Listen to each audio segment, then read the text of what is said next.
dust, it has ransomed me. His grace runs deep. While I was a slave to sin. Donc, je disais, le texte de Josué chapitre 3, verset 1 au verset 7, donc, et dans ce contexte-là, c'est dans un contexte où le leadership de Josué est contesté. Les gens lui ont dit, nous te suivrons, puisse l'Éternel être avec toi, seulement comme il a été avec Moïse. Et c'est sûr que Josué lui-même avait des doutes sur sa propre personne, sur qui il était. Est-ce qu'il a été appelé? Est-ce qu'il a les capacités de diriger, ainsi de suite? Quoique Josué était déjà un grand général dans l'armée d'Israël.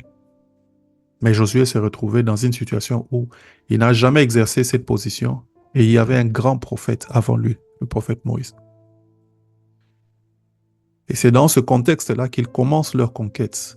Et tout au début, ils envoient des espions. Et quand les espions reviennent, ils leur disent ce qu'ils ont entendu dire de l'autre côté, à Jéricho. À Jéricho, il y a une femme qui les reçoit, n'est-ce pas? Et lorsqu'il parle avec cette femme, la femme lui dit déjà, nous avons entendu dire de ce que vous avez fait de tous les autres peuples que vous avez rencontrés. Nous avons entendu dire telle ou telle autre chose. Elle dit, quand vous venez, promettez-moi seulement que moi je pourrai survivre avec ma famille. Ils lui font jurer de mettre un bandeau, un vêtement, n'est-ce pas, à la fenêtre, n'est-ce pas, de son habitation. Comme si.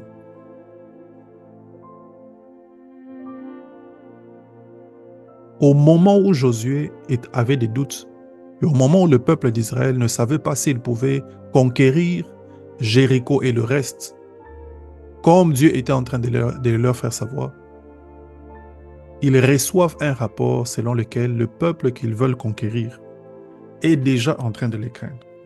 Le peuple qu'ils sont en train d'aller conquérir est déjà en train de les craindre. Vous voyez?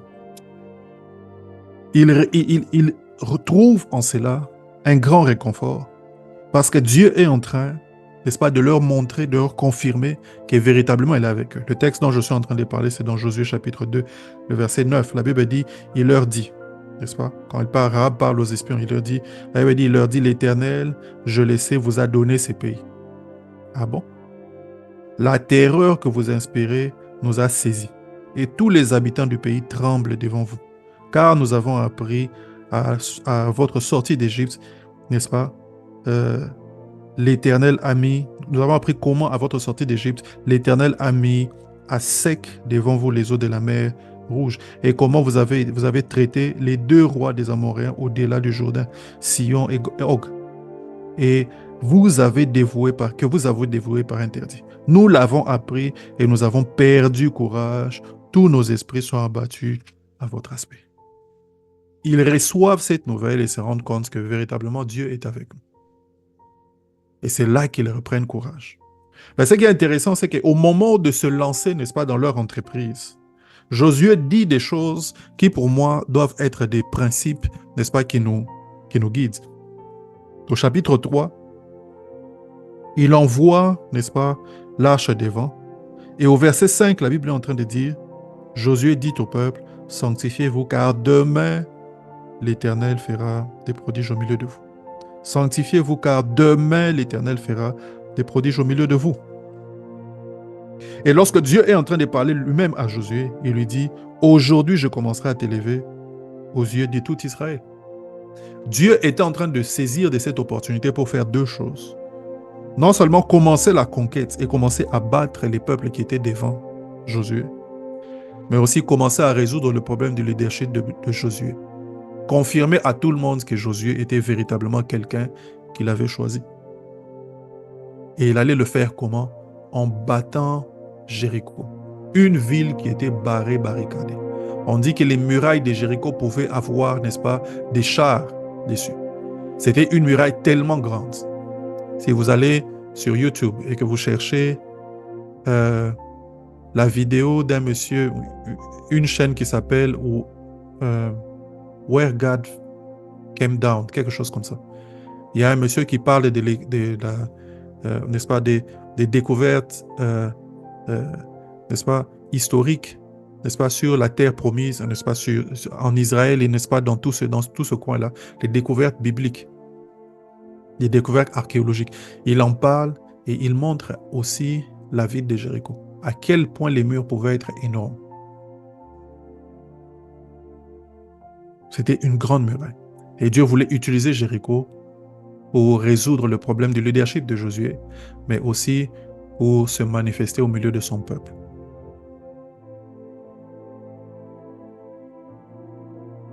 Alors, lorsque vous lisez un peu plus loin, dans Josué chapitre 7, une expression similaire est aussi mentionnée. Et cette fois, c'est après une défaite où Haï, une petite ville, a battu les Israélites. Et au moment où ils sont en train de se préparer de nouveau, au moment où ils sont en train, n'est-ce pas, de remettre les choses en place, Josué leur dit ceci. Josué 7, 12. La Bible dit aussi les enfants d'Israël ne peuvent-ils résister à leurs ennemis. Ils tournèrent le dos devant leurs ennemis car ils sont sous l'interdit. Remarquez. Ils ont été battus parce qu'ils sont sous l'interdit. Je ne serai plus avec vous et si vous ne détruisez pas l'interdit du milieu de vous. Au verset 13, lève-toi, sanctifie le peuple. Tu diras, sanctifiez-vous pour demain, car ainsi parle l'Éternel, le Dieu d'Israël. Il y a de l'interdit au milieu de toi, Israël. Tu ne pourras résister à tes ennemis jusqu'à ce que vous aurez ôté l'interdit du milieu de vous. Ce que l'on voit dans cet autre texte, c'est ce qu'il a fait la force d'Israël sans qu'ils le sachent véritablement bien, du moins quelques personnes. Quand ils ont battu Jéricho, je peux m'imaginer que quelques personnes pensaient que c'était par leur propre force. Mais essuyer une défaite devant Haï les a ramenés à comprendre d'où venait véritablement leur force. Leur force venait de Dieu. Leur force venait de leur connexion avec Dieu. Leur force venait de comment est-ce qu'ils se tenaient devant le Seigneur.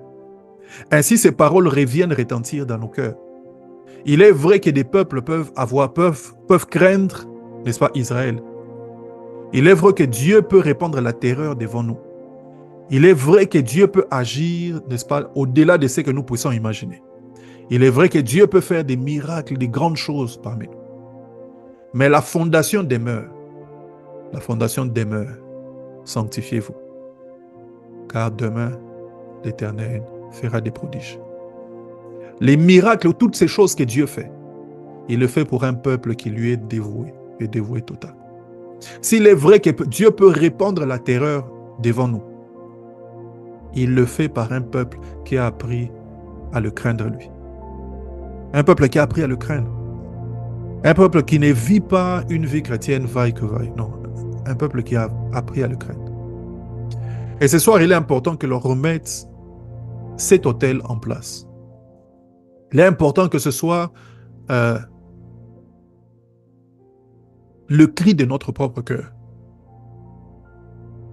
Que cette parole que Dieu a adressée à Josué et à tout Israël devienne une parole adressée à Cédric. Que devienne une parole adressée à Benita. Alors, qu'elle devienne une parole adressée à Réparateur des brèches. Sanctifiez-vous, car demain, je ferai des miracles. Qu'est-ce une maison sans fondation? Qu'est-ce une maison sans véritable fondation? La fondation dans une vie de victoire et des miracles avec Dieu, c'est cet attachement que nous avons à lui au travers de la consécration et de la sanctification. Cette vie de sanctification, c'est le socle sur lequel Dieu veut bâtir. Il ne veut pas bâtir sur autre chose. Il veut ce socle de sanctification afin qu'il puisse élever les murs de la gloire. Parce que la gloire ne descend pas si la sanctification n'est pas mise en place. Si l'autel n'est pas mis en place. Si la consécration n'est pas mise en place. La gloire ne descend pas. Ainsi, des fois, nous nous étonnons que malgré beaucoup de choses que nous confessons, la gloire ne vient pas. Il y a quelque chose de pratique dont nous devons toujours nous souvenir.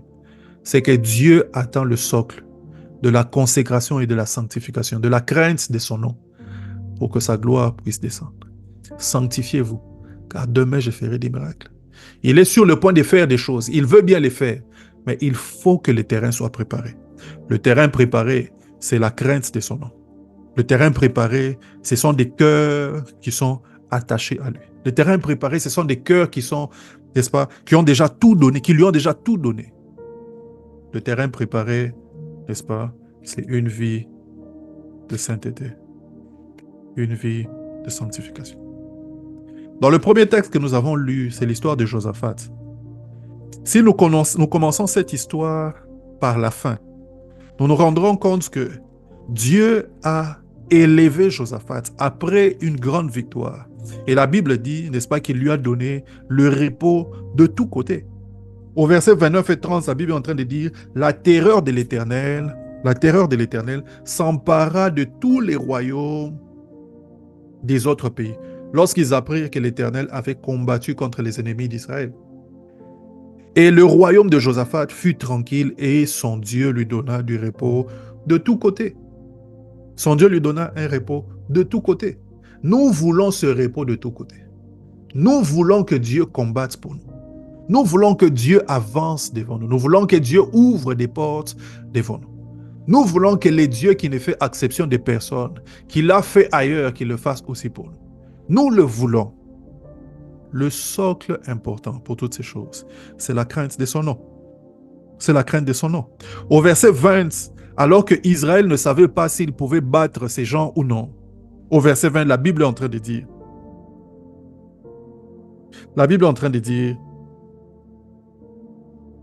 le lendemain, ils se mirent en marche de grand matin pour le désert de Tekoa. À leur départ, Josaphat se présenta et dit, « Écoutez-moi, Juda, habitants de Jérusalem, confiez-vous en l'Éternel. Confiez-vous en l'Éternel, votre Dieu, et vous serez affermis. Confiez-vous en ses prophètes, et vous réussirez. » Confiez-vous. Confiez-vous. Plutôt le prophète, qu'est-ce que le prophète leur avait dit? Le prophète leur avait dit, descendez contre eux. Au verset 16, descendez contre eux. Ils vont monter par la colline, n'est-ce pas, de Tite, et vous les trouverez à l'extrémité de la vallée, en face du désert de Jétuel. Vous n'aurez pas à combattre en cette affaire, présentez-vous, tenez-vous là, et vous verrez la délivrance que l'Éternel vous accordera. L'Éternel sera avec vous, ça c'est à la fin. L'Éternel sera avec vous. Et quand Josaphat leur parle, leur dit, confiez-vous en l'Éternel, confiez-vous en ses prophètes. Verset 21, la Bible est en train de dire, puis d'accord avec le peuple, il nomma des chantres, qui revêtus d'ornements sacrés, marchant devant l'armée, célébraient l'Éternel et disaient, louez l'Éternel. Car sa miséricorde durera toujours. Et là, il va dire, au moment où l'on commençait les chants de louange, l'Éternel plaça une embuscade. La louange, n'est-ce pas? La confiance en Dieu. Toutes ces choses, ce sont des éléments d'un cœur qui se prosterne ou qui s'abaisse devant Dieu. D'un cœur qui se consacre à Dieu. Si Dieu doit faire des choses dans nos vies, si jamais nous voulons voir quelque chose, des choses arriver dans nos vies, si nous voulons voir Dieu de façon tangible dans notre marche, nous devons placer le socle ou la base de la sanctification, la base de la consécration, la base de l'attachement à Dieu. Nous devons placer le socle qui permet à Dieu de trouver un endroit où poser sa gloire, parce que la gloire de Dieu ne va pas n'importe où. Souvenez-vous de ce texte des Proverbes, n'est-ce pas? La Bible en dit, confiez-vous en l'Éternel de toutes ses forces, de toutes tes forces. Confie-toi à l'Éternel de toutes tes forces. Proverbes chapitre 3, si je me souviens bien.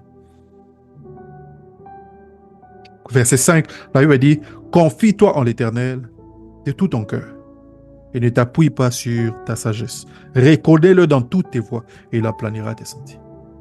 Confie-toi en l'Éternel de tout ton cœur. Reconnais-le dans... Il dit, ne t'appuie pas sur ta propre intelligence. Reconnais-le dans toutes tes voies et il aplanira tes sentiers. Le Dieu qui aplanit des sentiers attend des gens qui se confient en lui. Le Dieu qui aplanit des sentiers attend des personnes qui se confient en lui. Des gens qui véritablement dans leur cœur ont décidé de ne pas vivre selon leur propre force, selon leur propre désir, selon leur propre pensée, mais des personnes qui veulent véritablement se confier en Dieu. Si on veut voir Dieu se manifester dans nos vies, si on veut voir Dieu se manifester à réparateur des brèches, si on veut le voir agir au milieu de nous, nous devons restaurer l'autel de la consécration. Nous devons restaurer l'autel de la consécration. Nous devons restaurer l'autel de l'attachement à Dieu. Pas un attachement religieux. Nous devons restaurer l'autel de l'attachement à Dieu.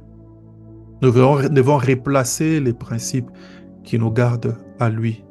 Nous devons lever nos yeux vers lui avant de regarder toute autre chose qu'il peut faire pour nous ou qu'il peut nous donner. Il faudra que toute chose n'ait pas de la valeur devant lui. Il faudra que notre premier réflexe, notre première inclinaison, ce soit de nous prosterner devant lui, de nous humilier devant lui, d'être à ses pieds, de le suivre et de le servir. Avec pleine confiance que le reste, il s'en charge. Sanctifie-toi, car demain, l'Éternel descendra. Sanctifie-toi, car demain, l'Éternel descendra. Dans Isaïe chapitre 59, verset 19, c'est par là que je vais m'arrêter pour que l'on puisse prier. La Bible dit ceci. Isaïe 59 et le verset 19.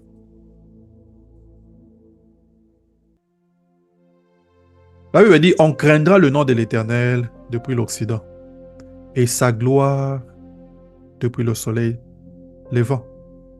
Quand l'ennemi viendra comme un fleuve, l'Esprit de l'Éternel le mettra en fuite. On craindra le nom de l'Éternel depuis l'Occident.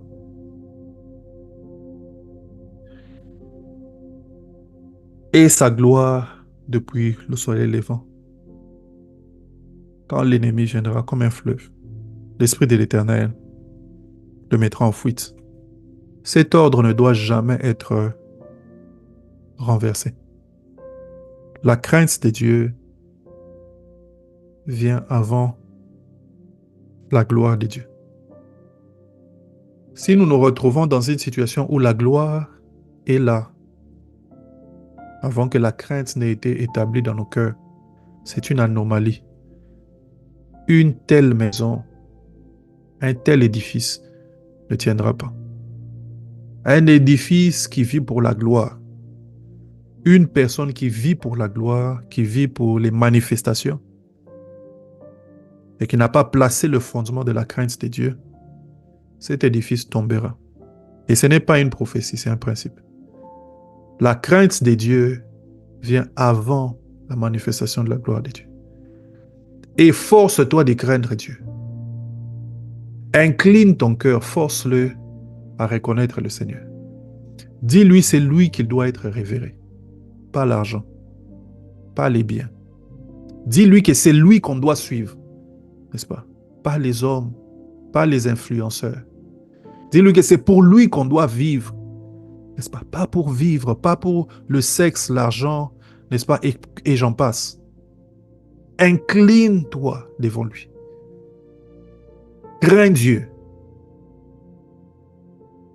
Et la gloire viendra. Et si tu vis pour la gloire, tu pourrais éventuellement la toucher. Mais une telle gloire ne vient pas de Dieu. Et une telle gloire est vouée à être détruite. Une telle gloire est vouée à être effritée. Une telle gloire ne tiendra pas longtemps. Cherchons la crainte de Dieu. Cherchons le fondement de la crainte. Cherchons les fondements de la crainte de Dieu. Et ce soir, j'ai en moi le fardeau d'aller avec nous dans un temps de prière pour nous-mêmes. Un temps de prière pour la consécration. Un temps de prière où nous cherchons Dieu pour la consécration. Il y a cette servante de Dieu qui me bénit ces jours-ci, qui chante une chanson très simple, où elle dit tout simplement, on ne peut pas servir Dieu et faire telle ou telle autre chose. Elle est dit en anglais. Elle dit, on doit servir Dieu en esprit et en vérité. Et elle dit, on ne peut pas dire que l'on sert Dieu, mais on fait telle chose. On doit servir Dieu en esprit et en vérité. On ne peut pas dire que l'on parle en langue, mais après, ailleurs, on est en train de servir d'autres divinités. On doit servir Dieu en esprit et en vérité. Le réparateur de brèche, ce soir, j'aimerais nous dire, on doit servir Dieu en esprit et en vérité. La gloire ne vient pas là où la crainte de Dieu n'a pas été établie. Et véritablement, il faut savoir que l'on doit vivre pour la crainte de Dieu, parce qu'une personne qui cherche ou qui veut imiter la crainte de Dieu dans le but de chercher la gloire, Dieu le saura. Dieu voit dans nos cœurs. La Bible dit l'Esprit sonde tout, même les profondeurs de Dieu. La crainte de Dieu doit être un désir réel. Voilà pourquoi des fois, ce genre de prières, ce sont des prières où on se bat contre nous-mêmes. On se bat contre nos propres tendances. On se bat contre nos propres réactions. On se bat contre nos propres désirs. On se bat contre nous-mêmes. Parce qu'on veut nous amener à reconnaître Dieu. On veut être brisé devant lui. On veut véritablement être un peuple qui le cherche et qui le craint. On se bat contre notre propre chair, qui nous dit « fais bonne figure, prie de telle ou telle manière, fais telle prière ». Maintenant, là, c'est le moment de faire ce genre de prières. Et d'ailleurs, dans ce genre de prières, il faut pleurer. Il faut faire... Non. On se bat contre toutes ces choses parce qu'on sait que, n'est-ce pas, le cœur de l'homme est trompeur. Ce genre de moments, ce sont des moments où tu vas devant le Seigneur, un peu comme quand Jacob s'est retrouvé devant, n'est-ce pas, le général de l'armée de l'Éternel, n'est-ce pas? Il s'est retrouvé devant Dieu. Et la Bible dit qu'il a combattu avec lui toute la nuit. Le résultat, c'était une hanche brisée et un nom changé et une destinée glorieuse. Ce soir, la question c'est contre quoi est-ce que tu vas te battre en toi-même? Sera-ce contre ta chair qui te pousse à parler d'une certaine façon? Est-ce que ça sera contre cette tendance que tu aurais à ne pas servir Dieu comme il le faut? Serait-ce contre une tendance à parler d'une certaine façon, à laisser le diable utiliser ta bouche pour détruire ta propre vie ou la vie d'autres personnes? Serait-ce une tendance, n'est-ce pas, à succomber à tes propres désirs? Serait-ce une tendance à t'adonner aux activités du monde et à négliger le Saint-Esprit? Contre quoi est-ce que tu vas te battre? Parce qu'il faut que l'on remette Dieu à sa place.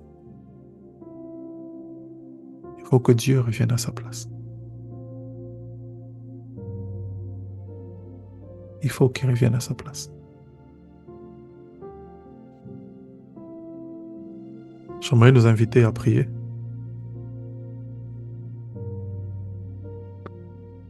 J'aimerais te demander, pendant ces instants, cherche Dieu. Dis à Dieu que tu as soif de lui. Si possible, éloigne-toi de là où tu te trouves, si tu n'es pas seul. Si possible, trouve un moyen. Fais de ces moments de prière qui comptent.